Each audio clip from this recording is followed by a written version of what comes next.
nome é Cris, eu sou mãe do Pedro Augusto, hoje ele tem 3 anos, ele faz 4 agora, final de abril.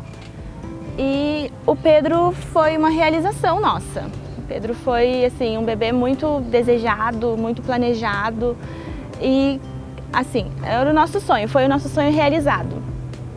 E com 2 anos e 11 meses, a gente recebeu o diagnóstico de autismo do Pedro.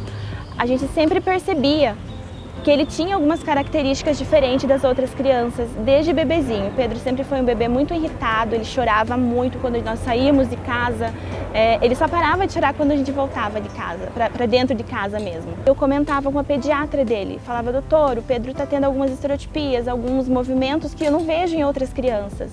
E ela me falava, não, fica tranquila, se você está pensando sobre o autismo, fica tranquilo, o Pedro faz contato visual, então descarta o autismo. E a gente sabia que aquilo não era normal. Ele começou a caminhar com 1 ano e 1 semana, já na pontinha dos pés, as estereotipias começaram, ele tinha muita seletividade alimentar. E aí com 2 anos e 8 meses nós procuramos um médico especialista em autismo, em Foz do Iguaçu, não foi aqui em Curitiba, nem em São José. E aí ele me falou, olha, hoje vocês vão sair daqui com um diagnóstico de TEA. Meu filho é o Antônio Pietro, ele tem 3 aninhos, é uma criança maravilhosa, desenvolveu super bem até 1 ano e 2 meses.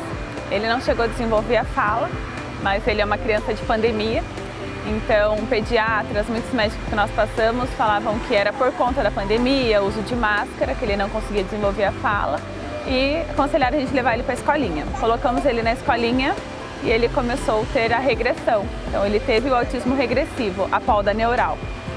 Ele parou de dar tchau, ele parou de mandar beijo, ele parou de fazer contato visual, parou com imitação e com 1 ano e 4 ele parou completamente de comer, sendo que ele teve a introdução alimentar tudo bem certinho, bem bonitinho. E de 1 ano e 4 ao 1 ano e 9 meses ali começou a nossa saga por ele ter parado de comer completamente. Em dezembro nós fizemos um ensaio de Natal e a fotógrafa falou, nossa mãe, nada chama a atenção dele, né? A gente já fez careta, a gente já brincou com ele, já colocou os videozinhos que ele gosta e nada chamou a atenção dele. E aquilo ficou na minha cabeça de um jeito que me tirou o sono, me tirou o apetite, me tirou tudo. E aí, na primeira consulta, ele foi laudado com várias características, bem comprometido, bastante atraso, com o diagnóstico de autismo. Eu sou a Carla, sou a mãe do Caio, ele tem 5 anos e hoje está no CMEI Júlia Palu. Durante a pandemia, nós notamos que o Caio mudou muito. Algumas características começaram a se aflorar e outras habilidades que ele tinha, ele começou a perder. Ele falava, ele comia e ele deixou de falar, deixou de comer. Então isso assim começou a nos despertar um sinal de alerta. Nós levamos eles em vários médicos e todos diziam que era devido ao isolamento. Então a gente sempre ficava naquela dúvida sem saber muito bem o que fazer. Finalmente, né, ano passado ele voltou para o CMEI e as próprias professoras nos sinalizaram e disseram que ele apresentava realmente características do transtorno do espectro autista. O fato de você ter um laudo do seu filho, a maternidade não prepara a gente para isso, né? Então vem um baque, vem vários tipos de sentimento, da gente não ter a capacidade de cuidar, da gente não saber por onde começar principalmente, que caminho seguir. E acho que a parte o preconceito, ele é muito grande, principalmente dentro da família. Muitas vezes é involuntário, mas o tratar como um coitadinho, como muita diferença, ele é muito grande. Existem, né, vários cenários no autismo, né? Mas o Anthony em si, ele é uma criança extremamente tranquila. Ele gosta muito de toque, ele é apaixonado, mas como toda criança, na verdade, ele tem o momento dele. Ele tem as dificuldades dele, ele tem as questõezinhas dele, mas ele é uma criança normal. Pra gente, assim, foi o fundo do poço naquele momento, sabe? A gente ficou, assim, arrasado, porque toda a idealização que a gente tinha, planejamento, né, que a gente tinha para o nosso filho, naquele momento ali, a gente achou que, né, tinha ficado. E hoje a gente vê que não é dessa forma, né? O Pedro hoje ele se supera a cada dia. A cada dia ele mostra pra gente como, na verdade, assim, o Pedro vence o autismo dia a dia, não o autismo vence o Pedro, né? Para mim, como mãe, foi um alívio, porque finalmente eu ia saber como ajudar o meu filho, mas para os familiares foi um verdadeiro choque, porque é aquele medo do desconhecido. Sabe, o medo de não saber lidar com uma criança diferente, o medo de ter uma crise e não saber como acalmar a criança, o que fazer, como fazer. Mas aí você para pensar que é a mesma criança. A partir de agora ela só tem um papel dizendo que ela é autista, provando o quanto ela é especial. Quando o médico nos falou, né, que o Pedro era autista, a gente tinha, acredito que todos os pais, quando tem um filho, planejam todo um futuro, né? E a gente tinha isso muito planejado para o Pedro, escola, natação, esportes, a gente sonhava em ver ele brincar, correr, interagir com outras crianças. E aí, quando o médico nos falou que ele era autista, todo esse sonho que nós tínhamos, assim, como nós não tínhamos conhecimento do autismo, foi por água abaixo, né? Quando no laudo, logo depois do laudo, assim, o nosso pensamento era correr atrás das terapias. Nós corríamos, procuramos tudo, encaminhamos todo para terapia, né, tudo que ele precisava naquele momento. E assim, 2 meses depois, que eu costumo dizer, 2 meses depois, quando o Pedro estava encaminhado para as terapias, fazendo tudo o que era necessário, que nós vivemos o luto do autismo, né? Aí eu e meu esposo, assim, a gente viveu 30 dias o luto do autismo. Então chegou 30 dias, assim, a gente falou, não, a partir de agora a gente vai, a partir de amanhã a gente vai acordar e a gente vai lutar pelo Pedro. Tudo que for preciso para ele, a gente não pode viver nesse luto, nessa tristeza, né? A gente precisa correr e buscar tudo para ele. Eu falo que existem os 2 autismos, com tratamento adequado e sem tratamento. Então é uma caminhada assim que a gente tem que brigar, que a gente se transforma. Falo que eu não tinha boca para nada antes dele, né? E hoje em dia eu brigo por tudo e é uma coisa assim que a gente tira força de onde não tem. Mas o contar para a família, nós só contamos em março. O diagnóstico dele foi em janeiro e nós só contamos em março, no dia do aniversário dele. Eu fiz com as lembrancinhas, eu fiz vários folderzinhos explicando o que era autismo. Então no aniversário dele, como a gente ainda vivia a pandemia, foi quando as pessoas viram ele por outros ângulos também, né? É impressionante o atendimento que a gente teve no CEMEI. O primeiro passo deles foi encaminhar para o CAEP, que é o Centro de Estimulação, e eles nos deram todo o apoio. E assim, a união, tipo, da tia da cozinha, a professora de apoio, diretora, pedagoga, todos juntos em prol do desenvolvimento da criança. E isso é muito bacana de ver. Porque assim, a criança não tem que se adaptar ao meio, é o meio que tem que se adaptar à criança para ela se desenvolver. E isso assim o CEMEI fez com muita maestria. Teve uma professora que ela teve a sensibilidade de criar a fila do abraço, porque o Caio ele não interagia com ninguém, ele não brincava, ele só ficava sozinho, então ela criou essa atividade para inseri-lo naquele meio. Então hoje o Caio chega na escola, ele quer abraçar os colegas, ele quer abraçar a professora, ele já chama os amigos para brincar. Então assim, o Caio que entrou no CEMEI ano passado já é completamente diferente do Caio de hoje. E muito se deve a toda essa dedicação e empenho do CEMEI.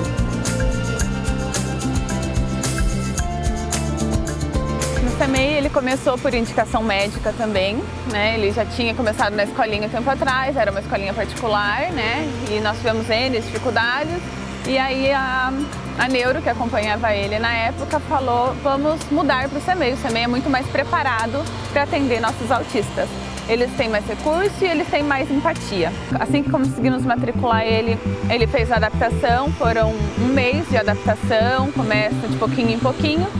Só que o Anthony ele tem a questão da alimentação, então como ele não come absolutamente nada, então eu tive essa questão, eu tive que ir até a Secretaria de Educação, fazer essa exceção e Foi muito rápido, né? Então a prefeitura liberou o mamazinho dele, claro, separado de outras crianças. Então teve ali um percurso ali de adaptação que foi muito tranquilo, ele foi bem abraçado, foi bem querido. No decorrer ele começou a pegar na mãozinha de outras crianças, coisa que ele não fazia. Todos os médicos indicavam em colocar ele em CMEI, escola, alguma coisa, e nós tínhamos muito medo, muita insegurança, porque pelo cisto na cabeça ele não pode ter impacto na cabeça, ele não pode bater a cabeça. E aí a gente tinha muita insegurança e não colocamos ele o ano passado. Esse ano nós decidimos colocar o Pedro em uma escola e nós procuramos o CMEI Maria Vidolin, né? E ali, assim, quando a gente chegou para fazer matrícula, tudo, foi um momento assim que eu me senti tão abraçada, tão respeitada nos meus medos, nas minhas inseguranças, tudo, que eu falei, é aqui que o Pedro vai estudar, é aqui que o Pedro vai ficar. Eu me senti assim, todos os meus sentimentos foram validados, meus sentimentos como mãe foram validados pela diretora, né, pelos professores que a gente, eu falo assim, não foi sorte, foi Deus, né, que encaminha tudo pra gente. E na Secretaria de Educação também eu fui várias vezes, né, pelos laudos dele. Todo momento assim a gente foi muito respeitado, muito acolhido. E eu sempre falo para todos que todas as crianças que vão iniciar a vida escolar, que pudessem encontrar uma diretora como a gente encontrou, as professoras, né, auxiliar, um acompanhante, né, que acompanha ele, são todas maravilhosas, assim, a gente só tem a agradecer. E é a alegria transformada em ser humano, sabe? Em forma de gente, assim, porque ele, onde ele vai, ele transmite uma alegria, ele tem esse sorriso aberto, assim, lindo. E eu acho que o mais legal é de ver, assim, que ele experimentou um chocolate e pra gente é uma vitória muito grande. Hoje ele tomou um suco diferente, pra gente ser uma vitória, sabe? Então a gente aprende a valorizar cada pequena conquista. Então isso nos dá muita alegria e muita vontade de seguir em frente, assim. Quando ele tiver 18 anos, não vai fazer diferença se ele aprendeu a ler e escrever com 5, 6 ou 7 anos. Mas o que ele brincou, o que ele esteve com as crianças, o que ele interagiu, isso sim vale muito a pena. E é claro que assim, é um trabalho que é muito esforço, que é muita dedicação, mas eu acho que o principal é o amor. Acho que esse é o melhor tratamento. O acolhimento ali desde o primeiro minuto foi sem palavras. Hoje ele tem um profissional de apoio que acompanha ele, então a evolução dele desse ano, do ano passado para esse ano, tem sido gigantesca. Hoje ele tem uma pessoa para intermediar ali os comportamentos inapropriados. Ano passado ele só estereotipava muito na sala, né? Esse ano ele já consegue participar da turma, né? Então ele faz brincadeira de roda, pega na mãozinha, faz roda-cutia, é a coisa mais linda. Hoje ele já tem mais independência para comer, hoje ele come o iogurtinho dele. A prefeitura manda também, né, a alimentação dele, que hoje são poucas as coisas que ele come, mas hoje ele já mastiga algumas coisas e é o que a prefeitura manda. Então eu vejo bastante acolhimento, bastante evolução. Esse ano, meu Deus do céu, ele decolou mesmo com essa pessoa que intermedia as questões que ele precisava ali ano passado mesmo. Eu tive que acreditar muito no meu instinto de mãe, porque muitas pessoas negavam o diagnóstico do Caio e eu sabia que tinha algo que não era normal, que não era comum. E graças a esse meu instinto, eu corri atrás e nós tivemos o laudo. E eu posso dizer que a vida depois do diagnóstico é muito diferente, muito melhor. O diagnóstico não é o fim, ele é o começo de uma caminhada linda que a gente tem junto com a criança. A partir do diagnóstico, a gente vai aprender a lidar melhor com a criança. Você vai saber como ajudá-la da melhor maneira, para que ela tenha independência, para que ela tenha autonomia. E tudo isso faz muita diferença. Então, fiquem felizes e saibam que é um caminho lindo para a gente partilhar juntos. Não feche os olhos. Quanto mais cedo você receber o diagnóstico, quanto mais cedo eles começarem a intervenção, mais rápidos são os resultados, muito menos sofrimentos eles vão ter. A sociedade ainda não está preparada para receber diferenças. É uma coisa que a gente tem que lutar todos os dias. A gente tem que estudar muito sobre isso, a gente tem que estar sempre muito atualizada sobre tudo que está acontecendo e lutar. Se teu filho não come na escola, lute para conseguir mandar o objeto de apego dele, o copinho dele, o pratinho dele, porque são pequenas coisas que fazem muita diferença, principalmente para eles, principalmente na questão deles de evolução, de se sentir confortável, deles se sentirem parte daquele meio. Então, não feche os olhos, não ligue para o que os outros vão falar, vai atrás das necessidades do teu filho.